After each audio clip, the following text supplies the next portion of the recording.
Assalamualaikum warahmatullahi wabarakatuh. Saya Dea Kalda Imtinan, NIM 19070160066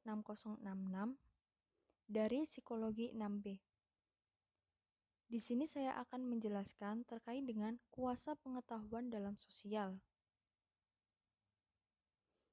Adapun materi yang akan dibahas, yang pertama ada puncak kemajuan ilmu pengetahuan, yang kedua wacana teori ilmu sosial kritis, dan yang ketiga ada Unity of Science. Yang pertama ada puncak kemajuan ilmu pengetahuan. Puncak kemajuan dari ilmu pengetahuan ketika pada era modern, yang mana pada saat itu perkembangan dari ilmu pengetahuan dan ilmu sosial dilakukan dengan pendekatan empiris dengan mencapai bentuknya yang secara definitif, disertai dengan adanya kehadiran dari Auguste Comte pada tahun 1798 sampai dengan 1857 dengan grand teorinya yang berada di dalam suatu karyanya yang berjudul Cours de Philosophie Positive. Di dalam karyanya tersebut mengajarkan kepada kita terkait dengan cara manusia berpikir dan juga menjelaskan suatu masyarakat dimanapun masyarakat tersebut akan mencapai pada puncaknya pada tahap positif setelah melalui dari adanya tahap teologik dan juga metafisik. Istilah positif di sini diartikan sebagai eksplisit dengan muatan dalam ranah filsafati yang menerangkan bahwasannya yang benar dan yang nyata haruslah konkret, eksak, akurat, serta dapat memberikan kemanfaatan. Ada beberapa metode yang bisa dilakukan, yang mana diantaranya ada metode observasi, eksperimentasi, dan komparasi yang dipelopori oleh Francis Bacon pada tahun 1561 sampai dengan 1626,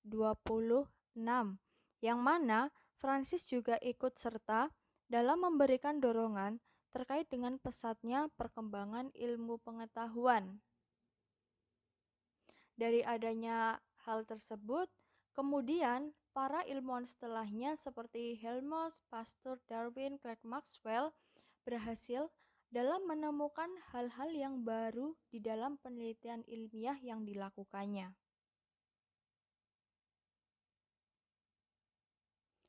Kemudian, revolusi dalam suatu ilmu pengetahuan berlanjut sampai pada abad ke-20 karena adanya teori relativitas dari Einstein yang kemudian merombak dari adanya filsafat Newton yang awalnya dianggap sudah mapan karena ada teori kuantumnya.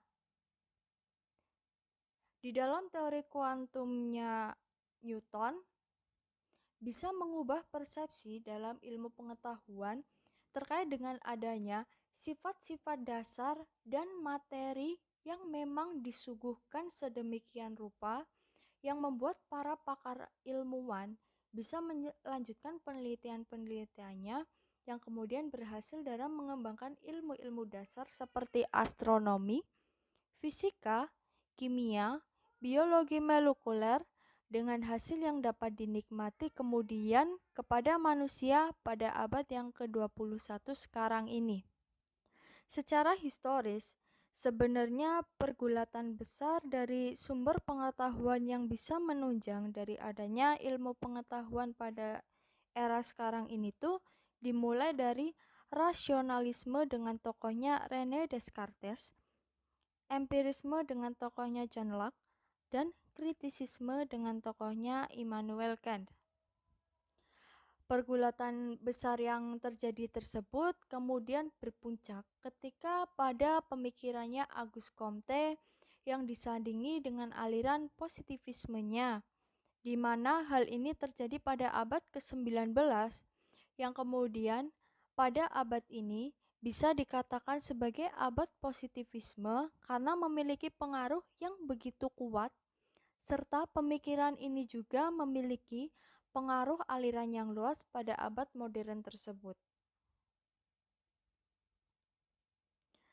Selanjutnya yang kedua ada wacana teori ilmu sosial kritis. Ilmu sosial kritis merupakan suatu usaha yang bisa dilakukan untuk dapat memahami secara rasional terkait dengan adanya keadaan masyarakat yang tertindas, sehingga dengan adanya model tersebut mampu untuk memberikan stimuli terhadap para manusia untuk bisa mengubah masyarakat yang disertai dengan membebaskannya. Selain itu juga, sebenarnya ilmu sosial kritis ini memberikan suatu pemahaman kepada masyarakat dengan tujuan untuk mengubahnya dengan cara-cara yang bisa dipertanggungjawabkan secara ilmiah. Pada dasarnya memang pengetahuan terkait dengan relasi antar manusia itu selalu berkembang seturut dengan adanya aktivitas relasi dari antar manusia yang kemudian mampu melahirkan terkait dengan adanya dari pengelompokan dalam bidang studi ilmu-ilmu sosial seperti sosiologi, antropologi, ilmu politik, ilmu ekonomi, dan ilmu hukum. Dalam Suseno pada tahun 1990 mengatakan bahwa pemikiran dalam teori kritis mampu untuk merefleksikan masyarakat dan juga terhadap diri sendiri yang dilakukan dalam konteks dialektika dalam struktur-struktur terkait dengan adanya penindasan serta emansipasi. Sedangkan pada Richter and Goodman pada 2018, Escher 2009, teori sosial kritis ini sebenarnya diilhami oleh filsafat Marx yang kemudian dilanjutkan dalam inisiasinya oleh mazhab Frankfurt seperti Horkheimer, Adorno, Marcuse, dan lain-lain. Teori sosial kritis lebih memusatkan terhadap perhatiannya kepada level kultural yang mana hal tersebut sebagai salah satu ciri kapitalis modern dengan berupaya untuk bisa mengkritisi rasionalitas teknologi modern di bawah sistem kapitalisme, kritik terhadap budaya atau industri budaya, ekonomi politik, media yang memiliki hubungan dengan sistem kapitalisme, serta adanya sistem politik. Studi ilmu sosial kritis juga mengunggah kesadaran manusia terkait dengan adanya kelemahan dari positivisme, spirit untuk emansipasi, kesadaran tentang kepentingan dari ilmu pengetahuan, kekuasaan, dan kebenaran. Sehingga dengan adanya mempelajari ilmu-ilmu seperti ilmu sosial psikologi, antropologi, politik, dan hukum dalam rangka untuk bisa memuat serta menggugah kesadaran seorang manusia atas adanya kepentingan yang terjalin terhadap ilmu pengetahuan dan juga sebagai upaya yang bisa dilakukan dengan tujuan untuk kepentingan manusia yang mana dari kepentingan manusia inilah yang kelanjutannya akan dibedah lagi terkait dengan adanya prinsip-prinsip kedaulatan dalam memahami nilai kemanusiaan atau yang biasa disebut dengan hak asasi atau human right dapat terjamin. Dan yang terakhir ada Unity of Science. Adapun Unity of Science yang berkaitan dengan materi kali ini yaitu diambil dari Quran Surat Al-Mujadalah ayat 11 yang artinya, wahai orang-orang yang beriman, apabila dikatakan kepadamu, berilah kelapangan di dalam majelis-majelis, maka lapangkanlah, niscaya Allah akan memberi kelapangan untukmu. Dan apabila dikatakan berdirilah kamu, maka berdirilah, niscaya Allah akan mengangkat derajat orang-orang yang beriman di antaramu dan orang-orang yang diberi ilmu beberapa derajat, dan Allah Maha mengetahui terhadap apa yang kamu kerjakan. Di dalam Quran Surat Al-Mujadalah ini menjelaskan terkait dengan pentingnya menuntut ilmu bagi seorang muslim karena dengan menuntut ilmu juga dapat menambah hal positif baik untuk kehidupan dunia maupun di kehidupan akhirat.